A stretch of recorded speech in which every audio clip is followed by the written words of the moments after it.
আসসালামু আলাইকুম। আমরা আজকে যেটা দেখবো যে বেসিক এইচডি অ্যানালগ ক্যামেরা সেটআপটা কিভাবে হয়। খুব সিম্পল একটা ধারণা আপনাদের দেওয়ার চেষ্টা করব খুব সংক্ষেপে। জাস্ট আপনাদের কোনো কোশ্চেন থাকলে আমাকে জানাবেন। আসেন, আমরা প্রথমে কি করি, এখানে একটা মনিটর সেট করি। এটা আমরা মনিটরে ধরে নিলাম মনিটর। এই মনিটরের সঙ্গে একটা এইচডিএমআই অথবা ভিজিএ কেবল ইউজ করি, একটা এক্সভিআর এই তো কানেকশন। এই এক্সভিআর এর যে বিএনসি পোর্ট থাকে, ধরে নিলাম এটা একটি কি 4 পোর্টের বিএনসি, আমার 4 পোর্টের একটা এক্সভিআর। এবার এই বিএনসি থেকে একটা ভিডিও বেলুন, যেটা আপনারা ইউজ করেন, সেই ভিডিও বেলুনের অপর প্রান্তে ভিডিও বেলুন, তার অপর প্রান্তে এইখানে আমার ক্যামেরা। এক্সভিআর তার বিএনসি পোর্ট থেকে ভিডিও বেলুন, ভিডিও বেলুনের অপর প্রান্তে তারপরে ক্যামেরা। এক্সভিআর এর সঙ্গে এটার পাওয়ার অ্যাডাপ্টার রয়েছে। এক্সভিআর রান, ক্যামেরা এখানে কানেকশন। এখন এই ক্যামেরায় পাওয়ার কই থেকে দেন? এই ক্যামেরার পাশে কোনো একটা পাওয়ার অ্যাডাপ্টার দিয়ে কানেকশন দেন। এখন এইখানে থাকলো রাউটার।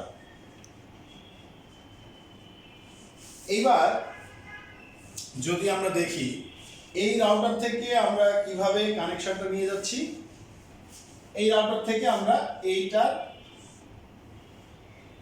রাউটার থেকে আমরা একটা কানেকশন দিয়ে দিলাম এক্সভিআর এ। এইবার এক্সভিআর এ আমার ইন্টারনেট আছে, এক্সভিআর এর ক্যামেরা আছে, এক্সভিআর এর পাওয়ার আছে, এক্সভিআর এর সাথে মনিটরের কানেকশন আছে, এক্সভিআর আমি দেখতে পাচ্ছি। এখন আমাদের এই হচ্ছে বেসিক সেটআপ। এখন এই জায়গায় যে ভিডিও বেলুন, এক ধরনের ভিডিও বেলুন কিন্তু রয়েছে, আপনারা জানেন কিনা জানি না, RJ45 ভিডিও বেলুন আপনারা দেখে নেবেন। ওই ভিডিও বেলুনটা দিয়ে আপনি চাইলে এই জায়গাতেই পাওয়ারের ব্যবস্থা করতে পারেন, এক ভিডিও বেলুন দিতে পারেন, কিন্তু সেক্ষেত্রে আপনার কেবল একটা ক্যামেরার জন্য একটাই। আমরা তো একটা ক্যামেরার কেবল, একটা কেবল খুলে সেখান থেকে দুইটা কেবল নিয়ে আপনার ভিডিও বেলুন ইউজ করি।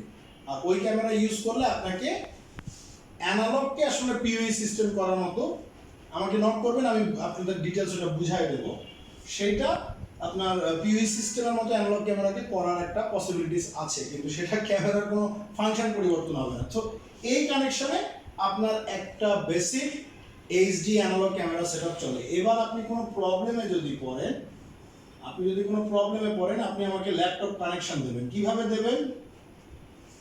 এই ল্যাপটপটা আমার, আর আপনার প্রান্তে একটা ল্যাপটপ আপনাকে রাখতে হবে, এরকম একটা ল্যাপটপ আপনার রাখতে হবে। সেই ল্যাপটপে এই রাউটার থেকে আরেকটা কানেকশন দিতে হবে, বাস আপনার কাজ এখানে শেষ। এবার আপনার ল্যাপটপে AnyDesk, ultra viewer, team viewer যে কোনো একটা সফটওয়্যার নামিয়ে সেটার আইডি পাসওয়ার্ড আমাকে দিন। আপনাদের কি প্রবলেম, এটা কেন আপনার ক্যামেরা পাচ্ছে না বা ঝিরিঝিরি করছে বা ফার্মওয়্যার আপডেট বা কোনো ইস্যুস থাকলে আমি আপনাকে সেই কাজে সহযোগিতা করতে পারবো। এটা হচ্ছে বেসিক সেটআপ। এটা আমি আবারও বলে দিচ্ছি, একদম ফাইনালি সবার জন্য না, আপনারা অনেকেই এই কাজগুলো জানেন, বাট তারপরে একটু বুঝায় বলার জন্য, যারা একেবারে শুরু করতে চাচ্ছেন, প্রাইমারি লেভেলে আছেন, তাদের জন্য এই ভিডিওটা আর কি। ভালো থাকবেন, আসসালামু আলাইকুম।